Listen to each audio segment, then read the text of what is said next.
Lessons of life के साथ मैं हाजिर हूँ। सिल्वा में जो आपने जन्मदिन के हिसाब से लिखने वाली टेक्निक बताई थी वो हूबहू मैंने की। Everyday money comes to me easily and in abundance. मेरे पास पैसे तो ज्यादा आते हैं। Sir, what is the relevance of astrology and horoscope in one's life? How to find purpose in life. मेरा डॉक्टर मोइज उरूज के साथ पहला वर्कशॉप और उसने मेरी जिंदगी बदल दी। What's your opinion on NDE, near that experience where people die but return with visions of hell और हेवन आफ्टर डेथ। हर चीज यूनिवर्स में रिकॉर्ड हो रही है, आवाज, हरकत और सोच। दोस्तों, एक और आपसे गुजारिश है कि मेरी वीडियो एंड तक देखिए। अब आप पूरी वीडियो नहीं देखते, आपने आधे मिनट 1 मिनट वीडियो देखी, उसके बाद आप फौरन से एक सवाल भेज देते। अस्सलाम वालेकुम दोस्तों, लेसन्स ऑफ लाइफ के साथ मैं हाजिर हूँ। ये हमारा हफ्तावार जो होता है सिलसिला सवाल जवाब का, आपके सवाल मेरे जवाब। कोशिश करता हूँ आपके सवाल का जिस हद तक मेरा इल्म और मेरा तजर्बा है उस हवाले से जवाब दे सकूँ। ज़रूरी है कि आप मेरे जवाब से अग्री करें ना करें, कोई बात नहीं, मेरा काम है सवाल के जवाब देना। पहला सवाल आया है जी, ये दिन रात खुदा की बेशुमार रहमतें हो आप पर किबला। बहुत बहुत शुक्रिया। आज के दौर में कोई दुआएं नहीं देता, आप दुआ दे रहे हैं या दे रही हैं, कौन है मुझे नहीं पता, मगर शुक्रिया। सिल्वा में जो आपने जन्मदिन के हिसाब से लिखने वाली टेक्निक बताई थी वो हूबहू मैंने की और ये लिखा, everyday money comes to me easily and in abundance. ये तहरीर मैंने लिखी थी। एक मसला जिसका बड़ी शिद्दत से मुझे एहसास हो रहा है वो ये कि मेरे पास पैसे तो ज़्यादा आते हैं लेकिन वो मेरे नहीं होते। जैसे कि मैंने तकरीबन 1 साल तक कंपनी में काम किया जिसमें रोज़ाना की बुनियाद पर मेरे पास कमोबेश 10,000 आते थे। जॉब स्विच करने के बाद भी मौजूदा सूरत हाल वही, लेकिन दिन के इख्तिताम पर मेरे वही कमोबेश 1,000 होते थे और अब है, हालांकि नौकरी इस नौकरी से बिल्कुल मुख्तलिफ है। रहनुमाई फरमाई।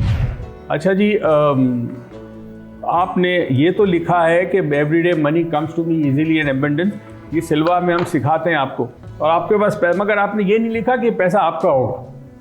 देखिए, जो जहन की दुनिया है उसमें 2 चीज़ें होती हैं। एक होती है बिग पिक्चर, यानी आपने देखा आपके पास पैसा आ रहा है, और दूसरा उसको आपने कन्वर्ट करना होगा अपनी तरफ। तो इसके बदले अगर आप ये लिखें कि everyday money comes to me easily and in abundance and for me, मेरे लिए पैसे आते हैं, मेरे पास पैसे आते हैं मेरी ज़ात के लिए, मेरे खर्च के लिए, तो इंशाअल्लाह अल्लाह करेगा जिस तरह ये टेक्निक काम की है वो भी काम करेगी और चंद महीनों के अंदर आपके पास वो पैसे आएंगे जो आपके अपने खर्च के लिए होंगे।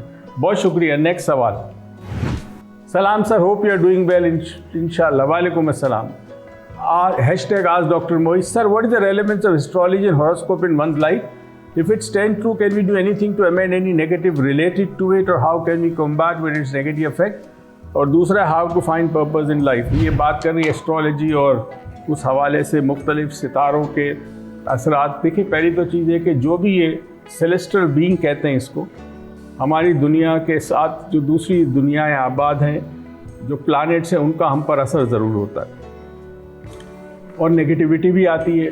लेकिन नेगेटिविटी के लिए अगर आप दीनी लिहाज से बात करें तो अल्लाह का कलाम है, अल्लाह का जिक्र है, सबसे बड़ी कुव्वत वो है।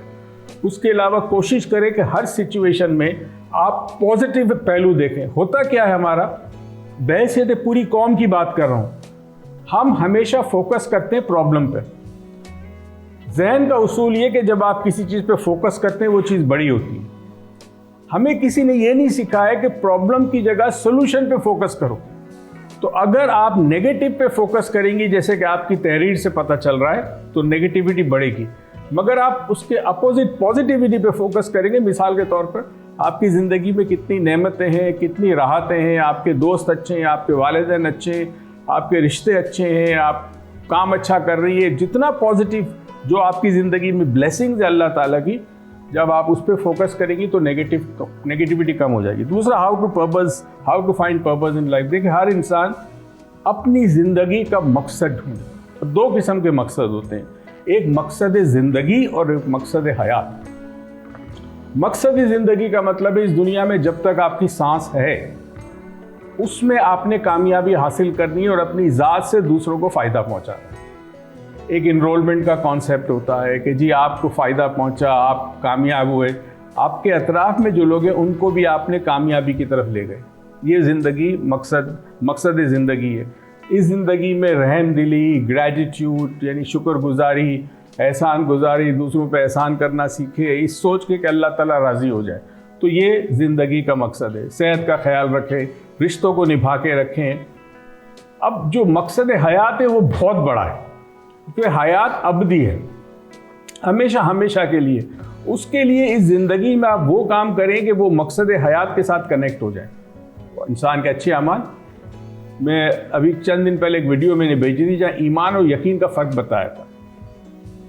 यकीन करें रोज़े महशर पर, जज़ा और सज़ा पे, अल्लाह की ज़ात पर, तो आपका मकसद हयात भी कवर हो जाएगा। तो इन दोनों चीज़ें आपस में मुंसलिक है। इसीलिए अल्लाह ताला कुरान पाक में जो दुआ चाहता है कि हम करें, रब्बना आतिना फिद दुनिया हसना व फिल आखिरत हसना, अल्लाह ताला ये कहता है कि मुझसे दुआ करो कि परवरदिगार मेरी दुनिया और आखिरत दोनों को हसीन बना, दोनों को कामयाब बना। अब समाओ हम दुनिया को समझते हैं बेकार है, बिल्कुल बेकार है, मगर बेकार उस सेंस में कि ये अबदी नहीं है। मगर जितने दिन आप इस ज़मीन पर रहते हैं, सांस लेते हैं, उतने दिन आपने ऐसे काम करने कि आपकी जो अबदी ज़िंदगी है उसमें आपको फ़ायदा पहुँचे। शुक्रिया। नेक्स्ट क्वेश्चन आज doctor Moiz, my first ever workshop with sir and Urooj. मेरा डॉक्टर मोइज उरूज के साथ पहला वर्कशॉप और उसने मेरी ज़िंदगी बदल दी। जज़ाकल्लाह sir ji and my beautiful रानी, ये रानी उरूज को कह रही है, खुश हो जाएगी उरूज। May Allah bless and protect you, Amin. I have attended twice this amazing workshop. I would like to join again, inshallah. Shazia USA से, मुझे नहीं पता कौन से वर्कशॉप की बात कर रही है, हो सकता है सिल्वा, हो सकता है 4 डायमेंशन, तो मुझे नहीं पता। एनीवे, बहुत बहुत शुक्रिया शाजिया, और दुआओं में याद रखिएगा। अल्लाह ताला आपकी ज़िंदगी में भी राहतें नसीब करे, आपको कामयाबियाँ नसीब करे, और ईमान और यकीन जो है उसको मजबूत करे। तो दोस्तों, ये शाजिया मेरे ख्याल में सिल्वा की बात कर रही है, तो सिल्वा की कराची में भी होने वाला है, ऑनलाइन 19 तारीख से हो रहा है ऑनलाइन। आपको कहीं आने की ज़रूरत नहीं, घर बैठे आप करें। उसके बाद ये इस्लामाबाद में भी है, फिर कराची में लाइव भी है, यानी बैठ के सामने सामने, और उसके बाद दुबई में भी है, और फिर लंदन में हमारा रेकी भी है। तो बहुत सारा है, आपको भेज देंगे स्केड्यूल। अस्सलाम वालेकुम doctor Moiz, hope you are well. वालेकुम अस्सलाम। My name is Sameera Fatima. I have a question and would like to know your opinion on this. Sir, what's your opinion on NDE, near-death experience, where people die but return with visions of hell or heaven after death? Is this some kind of spiritual awakening they experience, and why do the experience match their religion like Christians seeing Jesus?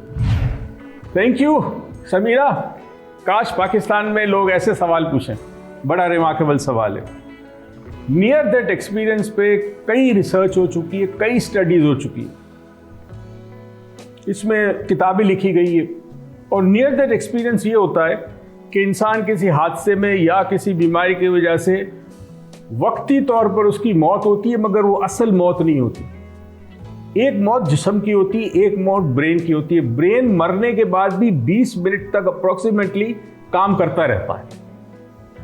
अब आपके brain में क्या है? आपके brain में मुख्तलिफ किस्म की बिलीफ्स हैं, रिलीजियस बिलीफ्स हैं, अकायद हैं, एक्सपीरियंसेस हैं। तो जिन लोगों के एक्सीडेंट हुए या जिन लोगों को कोई ऐसी सिचुएशन हुई जहां वो वक्ती तौर पर उनकी हार्ट बीट बंद हो गई, यानी दिल का धड़कना बंद हो गया, ब्रेन जिंदा है। इसमें बहुत सारे मशहूर वाक़यात, एक आदमी का वाक़या मैं आपको सुना दूं।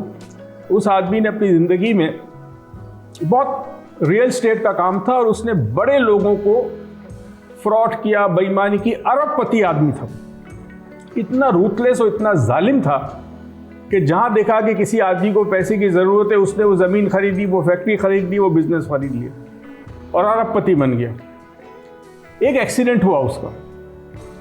एक्सीडेंट के अंदर जब एम्बुलेंस पहुंची तो उन्होंने देखा ये तो प्रोनाउंस डेड हो गया, क्योंकि हार्ट बीट नहीं थी, पल्स नहीं थी, ब्रीदिंग नहीं हो रही थी। इत्तेफाक से वहाँ से डॉक्टर्स ने उसको कुछ किया, इलेक्ट्रिक शॉक दिए, कुछ दिया। 20 मिनट के बाद वो रिवाइव हो गया। तो वो मरा नहीं था, नियर डेथ के करीब पहुंचा था। यानी मौत और ज़िंदगी के दरमियान जो बारीक सी लकीर होती है, जो हम में से हर शख्स हालत नींद में रोज़ रात को इस सरहद पे पहुंचते हैं, हम सब पहुंचते हैं। तो ये हादसे की वजह से पहुंचा। अब जब वो होश में आया और कुछ दिनों के बाद जब ठीक हुआ, तो उसने डॉक्टर्स को जो अपने वाकयात बताए वो शॉकिंग थे। उसने कहा कि मैंने देखा कि मेरी वाइफ और मेरे रिश्तेदार जो दुनिया में नहीं थे वो सब खड़े, और एक बड़ी खूबसूरत किस्म की रोशनी है सफ़ेद रंग की, और उस कमाल की खुशबू है, और ऐसा लगा रहा जैसे मैं आज़ाद हो गया, मेरा कोई वज़न नहीं है, और मुझे बड़ा पीस महसूस हुआ और खुशी महसूस हुई। कहता है सारी ज़िंदगी मैंने इतने बड़े बड़े कारोबार किए, इतनी कामयाबी हासिल की, वो खुशी सारी ज़िंदगी अरबपति बनने के बाद भी मैंने महसूस नहीं की जो उस लम्हे जब मैंने अपने आप को देखा अपने रिश्तेदारों के सामने जो वफात पा चुके थे, और वो रोशनी जो आसमान से आ रही थी, उस वक्त जो एक अजीब व गरीब खुशी और सुकून महसूस हुआ है, वो सारी ज़िंदगी की तमाम मेहनत एक तरफ और वो लम्हा एक तरफ। दोस्तों, उसके बाद क्या हुआ? जब वो ठीक होकर हॉस्पिटल से निकला, जिन लोगों के साथ उसने बदमाशी की थी, गलत काम किए थे, ज़मीनें लूटी थी, उसने सबको वापस कर दिया और एक छोटे से 2 कमरे का मकान खरीदा शहर से बहुत दूर, और वहाँ जाके वो बैठता था, और जो लोग उसके पास आते थे स्ट्रेस की वजह से, टेंशन, उनको वो काउंसलिंग करने लगा।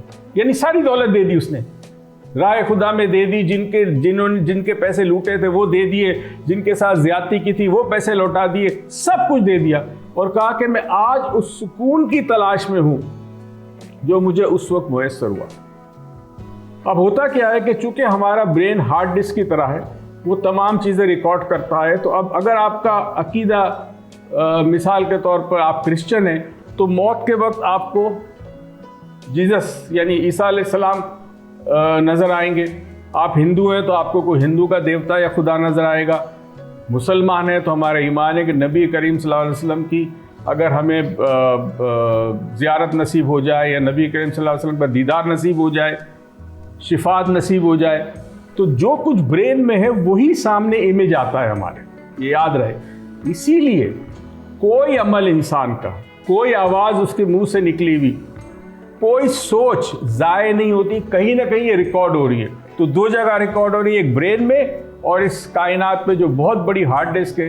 कहते हैं अल्लाह ताला हर चीज़ देखता है, हर चीज़ सुनता है। इसको समझो, हर चीज़ स्पेस के अंदर, हर चीज़ यूनिवर्स में रिकॉर्ड हो रही है। आवाज़, हरकत और सोच, ये तीनों चीज़ें रिकॉर्ड हो रही है। और जिस वक्त इंसान का मौत का वक्त आता है या नियर डेथ एक्सपीरियंस होता है, वो तमाम चीज़ें उसके सामने आती है। और ये भी कहा जाता है कि जब मौत का वक्त होता है, उस वक्त पूरी ज़िंदगी एक तेज फास्ट फॉरवर्ड फिल्म की तरह उसकी आंखों के सामने गुजरती है, जिसमें उसके पछतावे, उसके गुनाह के पछतावे, उसकी ज़्यादती के पछतावे, किसी को पैसे देने थे वो नहीं दे पाया, किसी से वादा किया था वो पूरा नहीं कर सका, वो तमाम चीज़ें उसकी ज़िंदगी से सामने से गुजरती है मरने से पहले। इसलिए कहते हैं कि जब तक ये सांस है, हर कर्ज अदा कर दो, जो वादा किया है वो पूरा करो, अपने अमाल पे गौर करो, किसी को तकलीफ मत दो, ताकि बवक्त मौत ये तमाम चीज़ें आपको बेसुकून ना करें। दोस्तों, एक और आपसे गुजारिश है कि मेरी वीडियो एंड तक देखिए।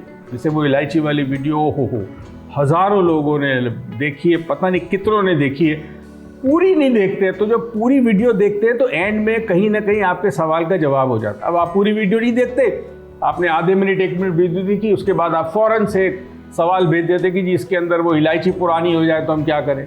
तो भाई पूरी वीडियो देखो, उसमें बताया गया है कि इलायची अगर पुरानी हो जाए तो फिर इसको कैसे तब्दील करें। तो बराए करम ये तमाम वीडियोस पूरी देखा करें। हम कोशिश करते हैं कि वीडियो शॉर्ट हो। अपना ख्याल रखिएगा। अल्लाह हाफ़िज़।